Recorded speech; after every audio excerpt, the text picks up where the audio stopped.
최근 IM 뚜렛이라는 유튜버가 세간에 충격을 준 사건이 있었습니다. 뚜렛 증후군이라는 장애가 없는데도 불구하고 뚜렛 증후군이라는 장애가 원래 있는 것보다 평소보다 훨씬 더 과장해서 촬영을 해서 유튜브에 올렸고, 이게 엄청나게 화제가 되면서 유튜브 구독자도 약 30만 명에 달했다고 하는데요. 그런데 놀랍게도 이분이 사실은 뚜렛 증후군이 아니거나 혹은 과장했다는 사실이 드러나면서 사람들에게 충격을 주었습니다. 결국 이분은 유튜브의 영상들을 삭제했는데요. 많은 분들이 이분을 보면서 장애를 안고 있지만 이렇게 희망차게 살아간다, 이런 메시지를 받았다면서 희망을 느꼈지만 이게 다 사실이 아닌 것으로 드러나면서 큰 실망을 안았다, 그래서 분노로 이어지고 있습니다. 많은 분들은 이분이 처벌을 받기까지 원하고 있는데요. 과연 이 처벌이 가능할지 저는 그게 더 궁금하기도 합니다. 그래서 이번에 최강용 변호사에게 이분이 과연 형사적 처벌까지 가능한지 안 한지 과연 가능할까요? 저는 어려울 거라고 생각을 하는데, 일단 한번 유튜브 채널 최강 변호사 채널을 운영하고 있는 최강 변호사님을 연결해봤습니다. 최강용 변호사님, 어떻게 IM 뚜렛 영상 보신 적 있으신가요?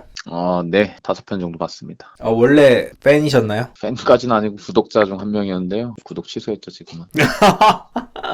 예, 어쨌건 과연 이게 처벌까지 가능할 것인가 많은 분들이 궁금해하는데, 최강용 변호사님의 의견 한번 들려주시죠. 인터뷰를 위해서 변호사분들이 운영하신 유튜브 채널을 많이 봤는데요. 일단 사기죄로는 처벌하기 힘들다, 이런 내용은 다른 분들이 많이 다뤘기 때문에 좀 간단하게 살펴보고, 그 외에 처벌 가능한 조문이 전기통신법상 47조 2항으로 처벌할 수 있어서 이 부분 좀 구체적으로 살펴봐야 될 것 같습니다. 그렇다면 사기죄는 성립되신다고 보시나요? 우선 IM뚜렛이라는 사람이 이제 속인 사람은 자신이 장애가 있다라고 속인 사람은 시청자고, 근데 IM뚜렛한테 광고 수입을 준 사람은 시청자가 아닌 유튜브나 그 광고 업체잖아요. 이런 경우를 이제 속은 사람하고 이 사기죄의 피해자가 다른 경우에 해당한다고 봐서 삼각사기라고 부르는데, 예. 이러한 삼각사기가 성립되기 위해서는 일반적인 사기보다 인과관계도 당연히 인정이 돼야 되지만, 대법원 판례가 피기망자가 재산상의 피해자를 위하여 그 재산을 처분할 수 있는 권능이나 지위에 있어야 한다라고 설명하는데, 여기서 피기망자란 이제 속은 사람들이죠. IM뚜렛 사건에서는 시청자들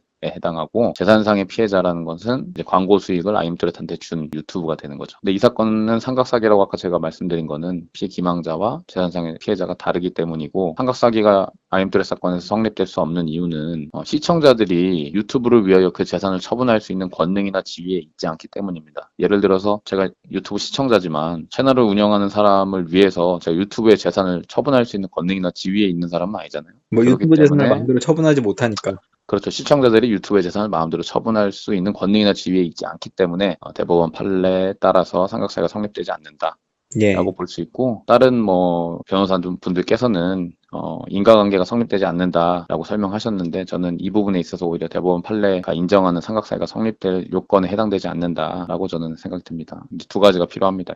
인과관계하고 권능이나 지위가 필요한데, 권능이나 지위도 인정되지 않는다. 이렇게 사기죄는 성립되지 않는다고 보는 것이 맞는 것 같고요. 그리고 이제 두 번째. 그리고 그러면 처벌할 수 없느냐. 네. 많은 분들이 이제 심각하게 배신감을 느꼈는데, 이 사안을 어떻게든 처벌할 수 없다라고 한다면 실망감이 크실 것 같은데, 솔직히 저도 사기죄가 성립 안 되면 처벌이 어렵다라고 생각하고 있었는데, 그 로이어스 프렌즈라는 이제 유튜브 채널 운영하시는 변호사분들께서 전기통신기본법상 47조 2항이 성립될 여지가 있다라고 찍은 영상을 보고 저도 이에 대해서 연구를 좀 해봤는데요. 전기통신기본법 제47조 2항은 자기 또는 타인에게 이익을 주거나 타인에게 손해를 가할 목적으로 전기통신 설비에 의하여 공연히 허위의 통신을 한 자는 3년 이하의 징역 또는 3천만 원 이하의 벌금에 처한다, 이렇게 규정하고 있습니다. 이 사건 IM뚜렛은 자신의 이익을 위하여 자신에게 이익을 줄 목적으로 전기통신 설비, 유튜브 등이 이에 해당하죠. 유튜브에 공연히 허위의 통신, 실제로 자신이 이제 뚜렛 증후군이 없거나 또는 경미함에도 불구하고 있는 것처럼 과장하거나 과하게 뚜렛 증후군이 있는 것처럼 행동함으로써 허위의 통신을 한 거죠. 이 경우에 해당할 수 있다라고 볼 수 있겠습니다. 이 전기통신기본법 47조 2항에 따라 처벌받은 사례들이 무엇이 있느냐 찾아봤는데요. 제 돈 내고 이제 하나에 판결문 하나당 1,000원 내고 다 찾아본 건데. 나중에 보상해 주세요. 저도 전기통신기본법에 의하여 당신을 처벌하고 싶네요.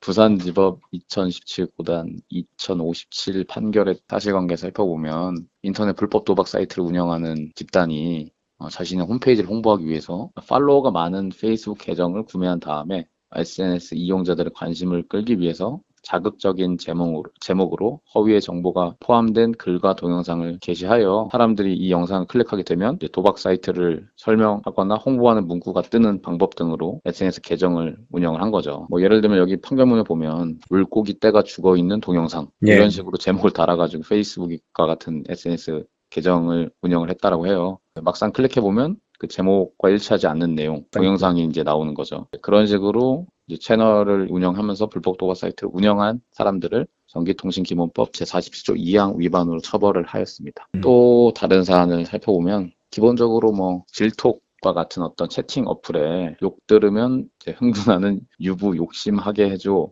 발신 제한 안 받아. 그러고 이제 자기 전화번호 말고 다른 사람 전화번호를 이제 올린 거죠. 예, 그래서 이제 그 전화번호를 실제 사용하는 사람이 이제 불쌍의 사람들에게 욕을 듣게 한 거죠, 이제. 아, 타인에게 손해를 가할 목적으로 이제 허위 통신을 한 거죠, 이제. 그러니까 욕 들으면 흥분하는. 그 판결문 원문을 보면 이제 더 심각한 표현인데요. 저는 좀 순화해서 차마 제 입에 담을 수 없어서 이제 흥분한다라는 표현을 썼는데. 그래서 제가 예를 들면 제가 질톡이란 데서 욕 들으면 흥분하는 뭐 변호사 이런 식으로 해서 이제 최강용 변호사님 번호를 올려요. 네. 그럼 뭐 쌍욕이 막 나오겠죠? 예. 그럼 제가 피해를 입었고 기자님은 허위 통신한 거니까 예. 전기통신기본법 47조 2항 위반으로 처벌받게 되는데 이 사건에는 서는 벌금 50만 원으로 처벌받았습니다. 말씀드린 범죄 사실을 한 피고인은 그, 욕 들으면 흥분하는 그 유부 이걸로요. 예예. 상당히 좀 경미하네 생각보다. 예, 경미합니다. 이 단순히 이걸로만 처벌받으면 아까 말씀드린 법정형이 3년 이하의 징역 또는 3천만 원 이하의 벌금이기 때문에 주로 이제 초범인 경우에는 벌금형으로 처벌받고 재밌는 사안은 예를 들면 이제 중고나라에 휴대폰을 판다라는 글에 휴대폰을 사지도 않을 거면서 글을 올리는 거죠. 아, 휴대폰 삽니다. 근데 제가 액정이 깨져서 핸드폰이 안 보여요. 자기 전화번호가 아니라 피해자의 전화번호를 올리고 이 번호로 연락을 주세요. 라고 해서 18차례에 걸쳐서 그런 허위의 댓글을 쓴 거죠. 그 예. 피해자한테 18번의 전화가 오게 되는 거죠. 이제 판매 글을 올린 사람 전화를 해가지고 휴대폰 사신다고 하셨죠? 이런 식으로 이제 전화를 받게 되면 나는 휴대폰 산다고 올린 적도 없는데 모르는 사람들한테 계속적으로 전화를 받아서 피해를 입게 되는 사례가 있었습니다. 그 허위의 댓글을 올린 사람은 벌금 100만 원으로 처벌을 받았습니다. 18차례나 올렸기 때문에 좀 센가요? 그럴 수도 있고 아니면 뭐 전과가 있어가지고 아까 50만 원 음. 벌금 받은 사람보다 더 가중돼서 받았을 수도 있고 이런 식으로 처벌받는 사례들을 보면 어떤 행위를 하면 이 법률 위반이구나라는 걸 조금은 알 수 있을 것 같아요, 시청자분들도. 그래서 아임뚜렛 사건도 이 법률에 해당돼서 벌금형으로 처벌받지 않을까 저는 생각을 하고 있습니다. 처벌 수위는 뭐 50만 원에서 100만 원 정도가 되겠죠. 근데 사회적인 파장을 고려했을 때는 그 사례들보다는 더 중하게 처벌받을 수 있겠죠. 그래서 대략적인 예상하는 형은 대략 벌금형. 완전히 유사한 사례가 없기 때문에 아까 말씀드린 그 불법 도박 사이트는 다른 범죄들 도박 공간 개설죄하고 경합범으로 처벌돼가지고 단순히 이 전기통신기본법 위반으로만 처벌받은 사안이 아니기 때문에 양형의 기준으로 삼을 수 없어서 뭐 제가 탁 집어서 어느 정도 처벌받을 수 있겠다 이런 얘기는 못 드리고요. 다만 중요한 게 사기죄로 처벌받지 않고 단순히 전기통신기본법 위반으로 처벌받게 되는 경우에는 아이엠뚜렛이 유튜브를 통해서 얻은 수익을 환수하는 등의 조치를 취하는 건 불가능하다는 거죠. 그리고 자신의 이익을 위해서 올린 거기 때문에 피해자가 특정되지 않잖아요. 아까처럼 뭐 이렇게 질톡이나 중고나라 같은 경우에는 네. 피해자가 한 사람은 특정이 돼서 그 사람이 이제 민사상 손해배상 청구 소송할 수 있고 그로 통해서 어느 정도 손해를 보전받을 수 있을 텐데 아이엠뚜렛 사건은 자신의 이익을 위해서 올린 것이라고 인정될 것이고 그렇다면 사실상 피해자가 없는 사건으로 남게 될 건데 예. 그러면 그 범죄 수익을 누군가 환수하거나 이런 조치를 취하기가 어렵다는 거죠. 그가 유튜브를 통해서 한 600만 원 정도의 수익을 올린 것으로 제가 봤거든요. 근데 그거는 이제 온전히 자기가 보유할 수 있게 되는 거죠. 처벌을 받는다고 하더라도. 뭐 예를 들면 뭐 장애인 단체나 뭐 장애인 분들이 모욕을 좀 당했다 그런 의미에서의 처벌을 기대하시는 분들도 있는 것 같아요. 네. 근데 이건 사실상 불가능하지 않나요? 네, 불가능하다고 봅니다. 47조 2항에서 이제 타인의 손해를 가할 목적으로라고 인정돼서 처벌받는 경우에는 그 타인에 해당하는 사람이 범죄의 피해자로서 예. 손해배상 청구가 될 것이나 아이엠뚜렛 사건은 자신의 이익을 위해서 공연히 허위의 통신을 한 자라고 인정될 여지가 높기 때문에 그렇게 해서 처벌받는 경우에는 피해자가 없어서 장애인 단체들에서 손해배상 청구를 하기는 어렵게 되겠죠. 혹시 그 외에는 뭐 또 처벌받을 수 있는 뭐 그런 법안이 있나요? 그 외에는 네, 특별하게 생각나는 게 없습니다. 근데 누가 고발 조치를 하지 않으면 뭐 이것도 처벌받지는 않겠죠? 예, 그렇죠. 김 기자님께서 고발해 보시는 것도 네. 제가요? 네. 저는 아이엠뚜렛이라는 그분의 영상을 단 한 개도 본 적이 없습니다.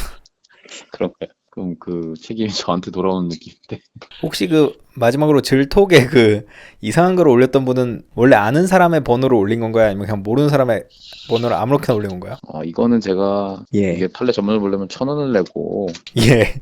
법원 사이트에서 결제를 해야 되는데 예. 필요한 부분을 이미 다 이제 검색을 통해서 봤기 때문에 예. 1,000원을 내고 판결문 전문을 볼 필요성은 없어서 두 사람 사이가 어떤 사이인지는 제가 확인이 안 되네요. 이제. 어쨌건 IM 뚜렛 사건 상당히 충격적인 혹은 황당한 그런 사건이었는데요. 어떻게 생각하시나요? 개인적으로도 영상을 많이 시청했고 상당한 뭐 감동을 얻어서 구독을 하고 영상을 시청을 했죠. 뭐 영상 자체가 재밌기도 했지만 근데 그것이 다 거짓말이라는 걸 알게 된 순간 이제 시청자들이 받을 충격을 고려하지 못한 행동이 아니었나. 예. 그리고 제 생각에는 현재 이제 크리에이터들이 어느 예. 정도 비밀들을 다 숨기고 방송을 하고 있지 않은가. 그리고 음. 언젠가 그 비밀들이 터졌을 때 시청자들이 느낄 충격을 고려하지 않은 채 방송하는 사람들이 존재하고 있진 않은가 이런 어떤 합리적인 의심까지 하게 되는 사건입니다. 뭐 혹시 의심 가시는 사람이 있나요? 아니 없습니다. 아, 그렇군요. 김 기자님이 기자가 아니라는 소문도 있는데 기자가 아니고 싶었던 적은 있죠. 알겠습니다. 여기까지 할까요? 예. 예, 끝!